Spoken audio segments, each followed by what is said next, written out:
Um, One of the great things that the best inventors in the world would always do, and something I do all the time, is thought experiments. One of the interesting thought experiments, and the great way to destroy modern scientists who believe that nothing travels quote-unquote faster than the speed of light, is a thought experiment where there's only two things in the universe: the sun and the earth. Earth is spinning around the sun, and then the sun were to vanish immediately. I mean, totality, just gone. That since it takes 8 minutes for light to travel from the Earth to the Sun, then it therefore should take 8 minutes for the Earth to fly off into the oblivion. But instead, if the Sun were to vanish immediately, the Earth would, at that simultaneous point in time, instantaneous action at a distance, disappear. And this, of course, is the fact that you can't explain more than 60% of the things as far as fields and electromagnetic phenomena that are observed by particles. Of course, we do not live in a world where Mother Nature is a cross-eyed hooker on crack with a bag of magic particles. There's no such thing as a photon. And by the way, most people don't know this, but there are several quotes from Tesla where he actually laughs at the absurd notion that there's such a thing as a charge-carrying particle or an electron. Dollard said this, Tesla said this, Heaviside said this, but specifically, interesting thought experiment, and it's my own. Take the position of course, there have been a lot of movies about totally invisible people, like The Invisible Girl and Hollow Man and The Invisible Man. The interesting thing is that everything we know about light, or specifically actually illumination, if we were to actually apply a black sun, quote-unquote, experiment to the understanding of the nature of light, and I'll get into this more deeply in a second. This goes to explaining light, and of course light is purely conceptual. Human beings have reified something that doesn't exist, i.e. light, in reference and superposition of illumination, that if someone were to become completely invisible, since everything works off capacitance, resistance, and permeability, no one has ever thought of the fact that until something offers resistance, in the case of magnetic permeability or dielectric permittivity or the combination thereof, light never manifests. You know, if there's only two things in the universe, the sun and yourself, and you're to turn your back on the sun, you know, other than feeling the heat, of course, you know, there's no light anywhere. It's like, well, I'm next to an enormous light source. Yeah, well, light is a conceptual abstraction like space and emptiness and other things that stupid human beings have reified to better understand their pathetic understanding of the universe. But if someone were completely invisible, for example, we'd actually have transparent, in other words. And this is, of course, a thought experiment. There would be zero resistance or magnetic permeability or dielectric permittivity. Our eyes, which we could stare at the sun, we would see, we couldn't see it, but if we knew basically where it was in the sky, we would see nothing. We would never see anything, not the sun, but also reflected light from off of your, well, not your skin, but I mean, if your clothing, if you were wearing them, or the earth beneath, everything would be completely black, like you're standing out in the middle of the bright sunlight. Think about that for a second. You know, and there's bright light everywhere from, you know, the concrete and buildings and whatnot. And as I said, this is a thought experiment. Let's get into, this goes into the nature of understanding light, or what we think we understand light to be, is that everything would be completely black. Like if you were looking at the sun, or where you knew the sun to be, bright sunny day, you would see nothing. It would be completely black. Can you actually wrap your brain around that for a second and actually understand that everything is capacitance, resistance, permeability, and permittivity? Light requires and is actually meant manifestation, but light by definition is not manifestation. We then therefore speak of its attribution, i.e. illumination. But illumination is not light, and light is not illumination, but we're speaking about principle and attribute. Let's get into that a little more deeply here in a second, without going too deep down the rabbit hole, because then I start losing people really easily. You know, light is a concept with no basis in the universe. It doesn't exist. Well, sure, light exists. I mean, everybody knows that's the case. No, I mean, denotatively, we're actually to get into the nitty-gritty. That which we call light does not exist. The same thing with emptiness and space. There's no such thing as emptiness. Emptiness is purely conceptual. No one has ever been witness to emptiness, and if they were witness to it, then they were therefore not empty by definition, since they're a witness to it and a witness and recollection of it. And therefore, this, X is empty of Y. Same thing with space. Space is not a thing. Same thing with a shadow. A shadow doesn't exist. A shadow is not a thing. It's not a principle. It's not a proper noun. Not denotatively applying Platonic logic. Rather, a shadow, of course, is the absence of light. Darkness as well. There we say shadow or darkness. Neither one of these are things which exist as principles, as proper nouns, applying Platonic logic and common sense if people actually had it. These things are conceptual. These are human conceptual reifications to allow us to communicate between different human critters. But light is like this as well. Light, shadow, emptiness, darkness, all of these things are purely conceptual. They are not principle. By light, we imply actually the release of energy in the field perturbation modality of coaxial longitudinal circuits, which we call light. Whether that be circular or linear polarization makes no difference.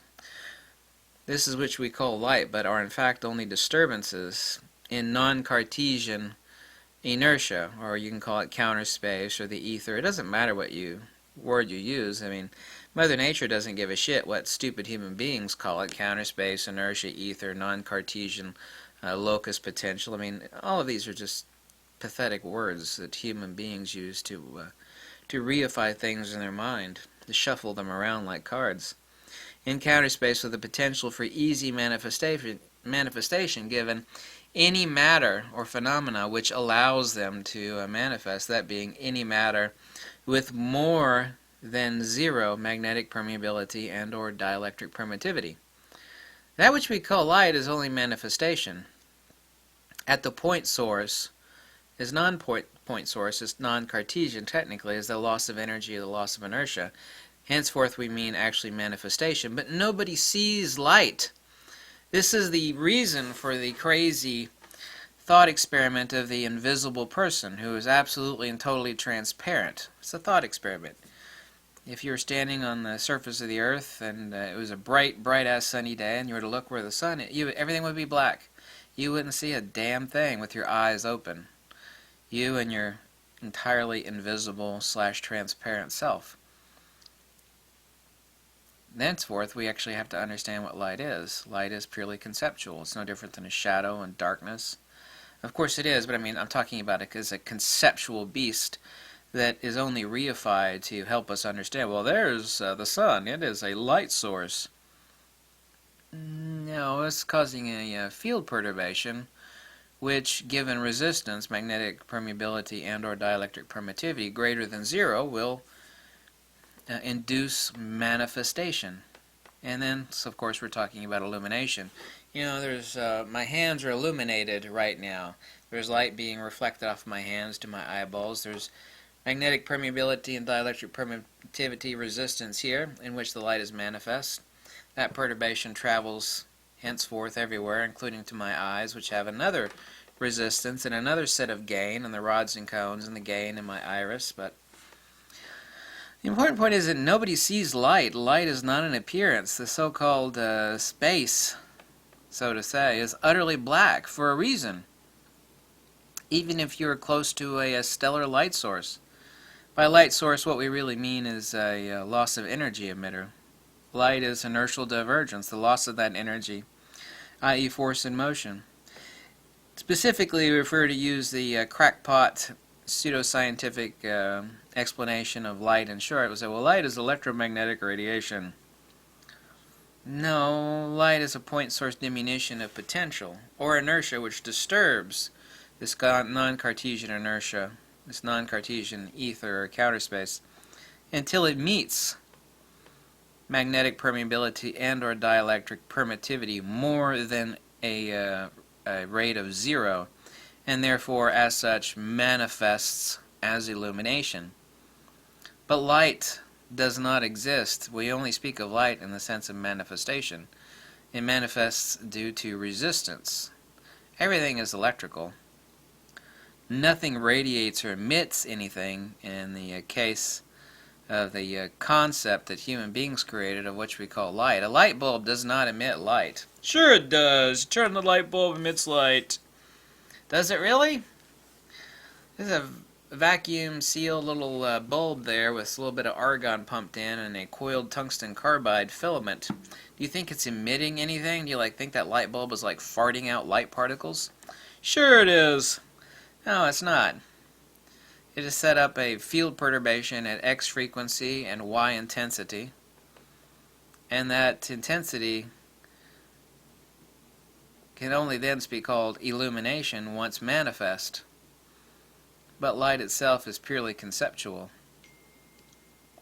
This is what people don't get. People think they understand what light is. This is everything in modern. It's always somebody texting me. Everything in modern science is so-called science, which of course is pathetic atomism, is based off this pathetic concept of an understanding of the nature of light. None of those assholes know what the hell light is. They think light has a speed. Light doesn't have a speed. It's a rate of induction. The easiest way to destroy any scientist to say, well, without breaking the law of conservation of energy, how do you explain light speeding back up? Since light slows down by about 30% or so after it enters glass, depending on the type of glass, and then it speeds back up again. Well, that's impossible. I mean, there are little photons in there hitting the gas pedal after it leaves glass, and then another element and another element. No, that's absolutely impossible. That's an absurdity. It's entirely illogical. The only thing that actually explains every phenomena of light is an inertia perturbation or an ether perturbation or a counterspace. I don't care what you call it, nor does Mother Nature give a shit what any dumb human being calls it. I don't care what you call it. And Mother Nature, of course, is not a she, but I say Mother Nature she for sake of discussion. She doesn't give a damn what any stupid human being calls it. Light is conceptual, like emptiness and darkness and a shadow. Light is not a thing. Nobody sees light. People see illumination. Well, what's the difference? That sounds like a distinction without a difference. No. Devil's in the details. And there's a big devil in that one. People don't understand what light is. There's only two things that you fundamentally have to understand before any human being could understand field theory and how the entire cosmos works. They'd have to understand magnetism, they have to understand light. Those two things. The entire visible universe is only visible due to one thing and one thing only, that's magnetism. Everything within modern science is based upon this bullshit atomistic idea of what light is. Human beings have no idea what light is. Light is a pathetic concept. Nobody sees light. People think that light moves or travels from point A. Yeah, sure it does. I turn on the light bulb, and it travels at 186,000 miles an hour. It hits my eyeball. No, there's nothing traveling there.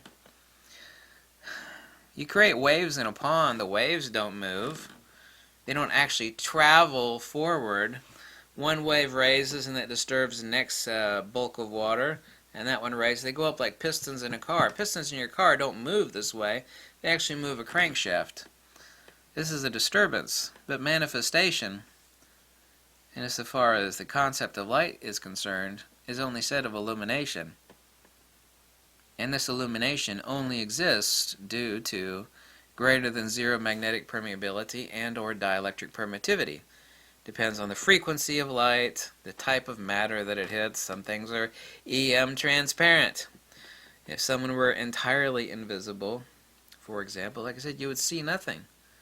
Staring at the sun, eyes would not be hurt. If you're totally invisible and transparent, you would not see the sun. You wouldn't see shit. Everything would be blackness. It's like, am I staring at the sun? It's like, I don't know. You feel your head. It's like, yeah, you're staring at the sun. I can't see anything. Yeah, it's because you're transparent. Well, there's a lot of light being emitted there. No, light is not being emitted by the sun. The sun sets up enormous field perturbation at ABC, XYZ frequency due to the chemical composition of the sun, helium, hydrogen, yada yada. That would be the spectral footprint of the sun. People don't understand light. Oh boy, I bet this is really going to make people think I'm in the Illuminati. Wait a minute. There we go. There we go. Yeah. Lux Veritas is a short primer on the countless billion things that human beings don't understand about light. I know what light is. Yeah, sure you do, dumb human being.